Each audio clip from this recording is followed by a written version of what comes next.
الحمدللہ رب العالمین والعاقبۃ للمتقین والصلاۃ والسلام علی سید الانبیاء والمرسلین اما بعد فاعوذ باللہ من الشیطان الرجیم بسم اللہ الرحمن الرحیم السلام علیکم ورحمۃ اللہ وبرکاتہ۔ آج ہم روزے کی فضیلت اور اس کے شرعی حکم کے بارے میں گفتگو کریں گے۔ اللہ رب تبارک و تعالی نے قرآن مجید فرقان حمید میں ارشاد فرمایا، یا ایھا الذین آمنوا کتب علیکم الصیام کما کتب علی الذین من قبلکم لعلکم تتقون ایاما معدودات فمن کان منکم مریضا او علی سفر فعدۃ من ایام اخر۔ اے ایمان والو، تم پر روزے اسی طرح فرض کیے گئے ہیں جیسے ان لوگوں پر فرض کیے گئے تھے جو تم سے پہلے تھے، تاکہ تم پرہیزگار بن جاؤ۔ یہ گنتی کے چند روز ہیں، پس جو تم میں سے بیمار ہو یا سفر میں ہو تو وہ اتنے روزے اور دنوں میں رکھ لے۔ اسلامی تاریخ میں روزے رکھنے کا حکم 2 ہجری میں ہوا، جب حضور صلی اللہ علیہ وآلہ وسلم ہجرت فرما کر مدینہ طیبہ تشریف لائے تو ابتدا میں آپ ہر مہینے کے 3 روزے ایام بیض یعنی چاند کی 13، 14 اور 15 تاریخ کو روزہ رکھا کرتے تھے۔ انہی کو صوم داؤدی بھی کہا جاتا ہے، اور یوم عاشورہ کا بھی روزہ آپ صلی اللہ تعالیٰ علیہ وآلہ وسلم رکھا کرتے تھے، اور بعد میں جب رمضان شریف کے روزے فرض ہوئے تو ان روزوں کو منسوخ کر دیا گیا، اور یہ روزے صرف حضور صلی اللہ علیہ وآلہ وسلم کی شریعت میں ہی فرض نہیں کیے گئے بلکہ سابقہ انبیاء کرام علیہم السلام کی شریعتوں میں بھی کسی نہ کسی شکل میں فرض تھے، اگرچہ ایام اور احکام مختلف تھے۔ اسی لیے فرمایا ہے کہ تمہارے اوپر اسی طرح روزے فرض کیے گئے جس طرح تم سے پہلے لوگوں پر فرض کیے گئے تھے۔ اللہ رب تبارک و تعالیٰ نے ہمیں اس رمضان المبارک کے مہینے میں یہ روزے فرض کیے گئے تاکہ ہم اللہ رب تبارک و تعالیٰ کی بارگاہ میں اس کی عبادت و بندگی ذوق و شوق کے ساتھ کرتے رہیں۔ اللہ رب تبارک و تعالیٰ نے روزے کے معنی بیان کرتے ہوئے فرمایا کہ روزے کا معنی ہے کہ انسان اپنے آپ کو ہر اس چیز سے روکے رکھے جس کی طرف نفس کشش محسوس کرے، اور شریعت میں اس کا معنی یہ ہے کہ انسان عبادت کی نیت سے صبح صادق سے لے کر غروب آفتاب تک اپنے آپ کو کھانے پینے اور عمل زوجیت سے روکا رکھے، اور اس سخت ریاضت کا مقصد اعلیٰ اور پھل یہ ہے کہ انسان متقی اور پرہیزگار بن جاتا ہے۔ روزہ رکھنے کا صرف یہ مطلب نہیں کہ انسان ان رذیلہ اعمال سیئہ اور صفات قبیحہ سے مکمل طور پر دستکش ہو جائے۔ انسان پیاس سے تڑپ رہا ہو، بھوک سے بیتاب ہو رہا ہو، اسے کوئی دیکھ نہ رہا ہو اور ٹھنڈے پانی کا گلاس بھی اسے میسر ہو، لیکن اللہ رب تبارک و تعالیٰ کی رضا کی خاطر وہ اپنے آپ کو روکے رکھے تو اللہ تعالیٰ اس کے لیے بے پناہ اجر کا حکم عطا فرماتا ہے۔ اب جب حلال چیزیں اللہ رب تبارک و تعالیٰ کے حکم سے وہ اپنے آپ پر حرام کر لیتا ہے روزے کی حالت میں، تو اللہ تعالیٰ اسے بے پناہ اجر و ثواب عطا فرماتا ہے۔ اللہ تعالیٰ نے انسان کو روزے کی حالت میں ہر گناہ سے بچنے کا حکم فرمایا ہے۔ حضور صلی اللہ علیہ وسلم نے فرمایا، اے نوجوانوں کے گروہ، جو تم میں سے شادی کر سکتا ہے اسے چاہیے کہ شادی کر لے، کیونکہ یہ گناہوں کو زیادہ جھکانے کا باعث ہوتی ہے اور شرمگاہ کی حفاظت کا سبب ہوتی ہے، اور جو شادی نہیں کر سکتا اسے چاہیے کہ وہ روزہ رکھے، کیونکہ یہ خواہش نفسانی کو ختم کر دیتا ہے۔ اللہ رب تبارک و تعالی نے جب نفس کو پیدا فرمایا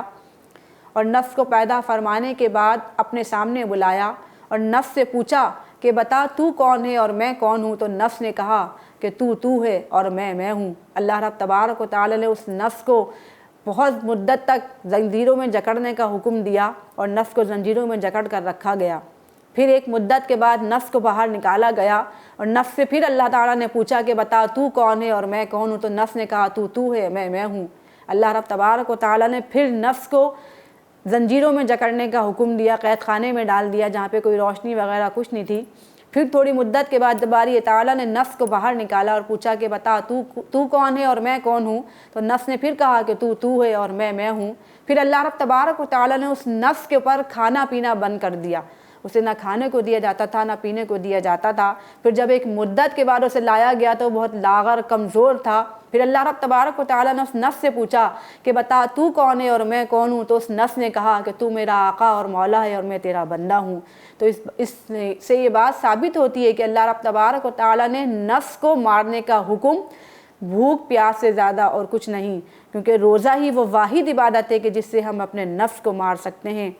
اور اللہ رب تبارک و تعالیٰ نے بھی یہی حکم دیا کہ نفس کو روکنے والی سب سے بہترین چیز جو ہے وہ روزہ ہے۔ قرآن کریم میں جس طرح سابقہ امت پر روزوں کو فرض کیا گیا اور ان پر بھی یہ چند ہی ایام تھے کہ جن پر ان پر روزے فرض کیے گئے تھے، جس طرح ہم پر 30 دن کے روزے فرض کیے گئے ہیں، اسی طرح سابقہ امت پر بھی صرف 30 دن کے روزے ہی فرض کیے گئے تھے۔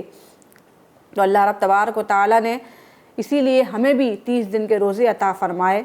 کہ روایت کی جاتی ہے کہ نصارہ پر رمضان شریف کے 30 روزے ہی فرض تھے، لیکن انہوں نے اپنی طرف سے اس میں ترمیم یعنی کہ اضافہ کر دیا۔ جب یہ ماہ مقدس سخت گرمی یا سردی کے ایام میں آتا تو انہوں نے ان میں روزے رکھنا شروع کر دیے، اور جب یہ رمضان المبارک تھوڑے صحیح موسم میں آتا، جس طرح آج کل ہم دیکھ رہے ہیں کہ ہم بھی جو ہے وہ گرمی کی حالت میں اینڈ کے روزے جو اب ہیں، موسم تھوڑا گرم ہو چکا ہے، گرمی ہے، لیکن لوگ جو ہیں وہ جو اللہ سے محبت کرتے ہیں وہ گرمی کے روزے بھی رکھتے ہیں اور سردی کے روزے بھی رکھتے ہیں۔ لیکن پچھلی امتیں اپنی طرف سے یہ ترمیم و اضافہ کر دیا کرتی تھیں کہ جب اللہ رب تبارک و تعالیٰ کی طرف سے یہ گرمی میں روزے آتے تھے تو وہ روزے چھوڑ دیا کرتے تھے، اور جب سردی کے ایام میں روزے آتے تھے، موسم اچھا ہوتا تھا تو وہ روزے بڑے ذوق و شوق کے ساتھ رکھا کرتے تھے۔ تو اسی وجہ سے اللہ رب تبارک و تعالیٰ نے جب ہم پر یہ روزے نازل فرمائے تو اللہ تعالیٰ نے ہمیں یہ حکم دیا کہ تمہیں یہ روزے فرض کیے گئے ہیں، اور اگر کوئی شخص کسی بیماری کی وجہ سے، کسی مشکل کی وجہ سے یہ روزے نہ رکھ پائے تو وہ باقی دنوں میں ان روزوں کی قضا پوری کرے۔ اللہ تعالیٰ نے ہمیں یہ روزے اسی لیے فرض فرمائے کہ ہم ان روزوں میں اپنی عبادت کریں، اللہ رب تبارک و تعالیٰ کی خشوع و خضوع کے ساتھ عبادت کریں تاکہ اللہ تعالیٰ ہمارے گناہوں کی مغفرت کا سبب بن جائے۔ حدیث قدسی میں حضور صلی اللہ علیہ وسلم نے فرمایا کہ اللہ تعالیٰ فرماتا ہے کہ ابن آدم کا ہر عمل اس کے لیے ہے، لیکن روزہ میرے لیے ہے اور اس کا بدلہ میں خود عطا فرماؤں گا۔ اللہ رب تبارک و تعالیٰ نے فرمایا کہ یعنی روزہ دار کے درمیان اور میرے درمیان کوئی چیز حائل نہیں ہوتی، کیونکہ روزہ ایک ایسا مخفی عمل ہے کہ جس میں کوئی ایسا عمل نہیں ہے کہ جو اس کا مشاہدہ کرے، کیونکہ روزہ صرف اللہ جانتا ہے اور بندہ جانتا ہے۔ ہم اگر روزہ رکھتے ہیں تو یہ صرف اللہ تعالیٰ جانتا ہے کہ اس بندے کا روزہ ہے، کیونکہ جب تک ہم کسی کو بتائیں گے نہیں کہ ہمارا روزہ ہے تو ہم کسی کو کوئی نہیں جان سکتا کہ ہمارا روزہ ہے۔ اسی لیے اللہ رب تبارک و تعالیٰ نے ارشاد فرمایا کہ روزہ صرف میرے لیے ہے اور میں ہی اپنی بندوں کو اس کی جزا عطا فرماؤں گا۔ حضور صلی اللہ علیہ وسلم نے فرمایا کہ جب قیامت کا دن ہوگا تو میری امت کے کچھ ایسے لوگ ہوں گے کہ جن کو پرندوں کی طرح پر عطا کیے جائیں گے، جن کے ساتھ وہ جنت کی دیواروں سے پرواز کرتے ہوئے گزر جائیں گے، اور جنت کا محافظ ان سے سوال کرے گا کہ تم کون ہو؟ تو وہ جواب دیں گے کہ ہم حضور صلی اللہ علیہ وآلہ وسلم کی امت میں سے ہیں۔ وہ ان سے پوچھے گا کہ کیا تم حساب کے مراحل سے گزر چکے ہو؟ تو وہ کہیں گے نہیں۔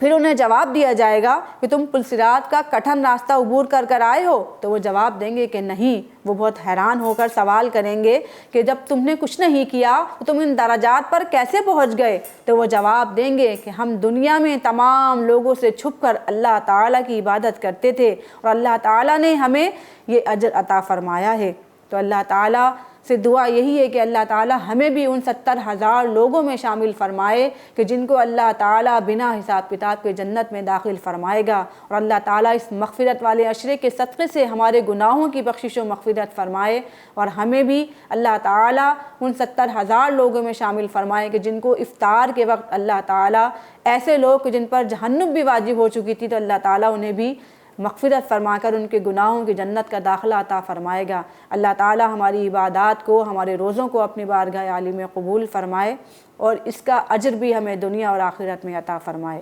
آمین۔ وآخر دعوانا ان الحمد للہ رب العالمین۔